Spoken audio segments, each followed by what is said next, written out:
السلام علیکم ورحمۃ اللہ وبرکاتہ۔ وعلیکم السلام۔ عاقل صاحب جناب، ایک سوال ہے، اب رمضان آ رہا ہے، بالکل سب سے پہلے یہ معلوم کرنا تھا کہ روزے میں انجیکشن لگا سکتے ہیں؟ انجیکشن دو طرح کے لگتے ہیں، ایک آئی ایم ایک آئی وی، یعنی کہ ایک انٹر مسکولر گوشت میں لگتا ہے، آئی وی انٹروینس یعنی کہ جو رگ میں لگتا ہے، تو یہ روزے کے دوران جائز ہے؟ اور دوسری چیز یہ پوچھنی تھی کہ وضو میں جو ہے کلی میں تو احتیاط کر لیتا ہے آدمی، سمجھے، ناک میں جو ہے وہ پانی ڈالتے ہیں اور پانی اندر چلا جائے، سمجھے، کیونکہ روزمرہ کی عادت ہے کہ بھائی ناک کی نرم ہڈی تک پانی جانا چاہیے، تو اس کے متعلق جو ہے شرعی ذرا سا اگر جواب دے دیں گے تو بڑی عنایت ہوگی۔ السلام علیکم۔ نحمد و نصلی علی رسول الکریم، اما بعد۔ اصل میں ناک میں غلو کی حد تک بہت سارے لوگوں کو دیکھا ہے، اور یہ بیماری ہے۔ میں آپ کو بتاؤں، انڈیا پاکستان میں، بلکہ میں آپ کو بتاؤں، مجھے اس ناک کی وجہ سے یہ جو لوگوں کو عادت ہے نا، ساری گندگی مسجد ہی میں صاف کر کے آتے ہیں۔ ہمارے گھر کے بالکل سامنے مسجد ہے ماتا سندر روڈ پر، اور بہت ہی ایک صف کا فاصلہ ہے میری دیوار اور مسجد کی دیوار میں، اور حمام سامنے۔ آپ یقین کیجئے ایسے جانوروں کی طرح سے ناک صاف کرتے ہیں، اعوذ باللہ۔ مجھے مجبوراً انتظامیہ کو کہنا پڑا کہ بھائی ایک دیوار کھڑی کر دو، وہ انہوں نے بیچاروں نے دی، مصطفیٰ بھائی ہے، اللہ انہیں جزائے خیر دے، اور ماتا سندر روڈ کی جو مسجد کی وہ ہے کمیٹی، ان کو جزائے خیر دے، جنہوں نے وہ آواز جس سے ہمیں تکلیف پہنچ رہی تھی بند کروا دی۔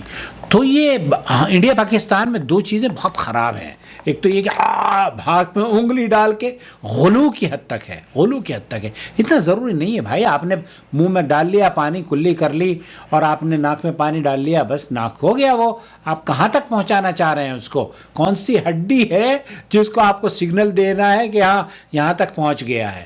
تو اس پہ غلو نہ کریں، لا یکلف اللہ نفسا الا وسعها۔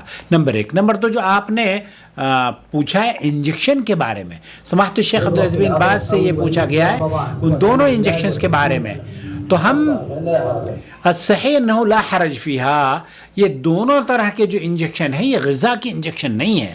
اگر کوئی غذا کا انجیکشن لگاتا ہے تو پھر اس کے بارے میں اہل علم کا ایک گروپ یہ کہتا ہے کہ وہ پھر روزے پر اثر انداز ہوتے ہیں، لیکن آپ کا جو انجیکشن ہے وہ یا تو بلڈ ٹیسٹ کرنے کے لیے ہے، یا خون ٹیسٹ کرنے کے لیے ہے، یا پھر درد کم کرنے کے لیے ہے، یا بخار کم کرنے کے لیے ہے، تو یہ دونوں صورتوں میں جب دوائی آپ کے جسم میں پہنچائی جاتی ہے تو اس سے شیخ بن باز رحمۃ اللہ علیہ فرماتے ہیں، مفتی مملکت سعودی عرب، کہ بہتر یہ ہے کہ یہ رات کو کر لے، لیکن اس کے باوجود بھی اگر دن میں بھی اس کی ضرورت پڑے تو اس سے انشاءاللہ تعالی مادام لسکان العلم، یہ دیکھیں احوت فلا تبطل الصوم، تو یہاں یہ روزے کو باطل نہیں کرتا، اور وہ جو انجیکشن ہوتا ہے درد کا انجیکشن، اس سے کوئی فرق نہیں پڑتا انشاءاللہ، مادام لسکان العلم فلا بأس۔ میں بھی میری اللہ سے دعا ہے کہ اللہ تعالیٰ رمضان میں مجھے اس انجیکشن سے بچائے رکھے، ورنہ کبھی کبھار مجھے بھی لگوانے پڑ جاتے ہیں کہ پیٹھ میں خاصا درد ہونا شروع ہو جاتا ہے میرا۔ مجھے امید ہے وضاحت ہو گئی کہ ہمارے چینل کو اگر ابھی تک آپ نے سبسکرائب نہیں کیا تو سبسکرائب کر لیجئے، جڑ جائیے اگر ابھی تک آپ نے نہیں اس چینل کو جڑے ہیں، اور جوائن ممبرشپ کے ذریعے سپورٹ کیجئے تاکہ ہم اور آپ مل کر اللہ کے دین کی نشر و اشاعت میں حصہ لے سکیں۔ شهر رمضان الذي أنزل فيه القرآن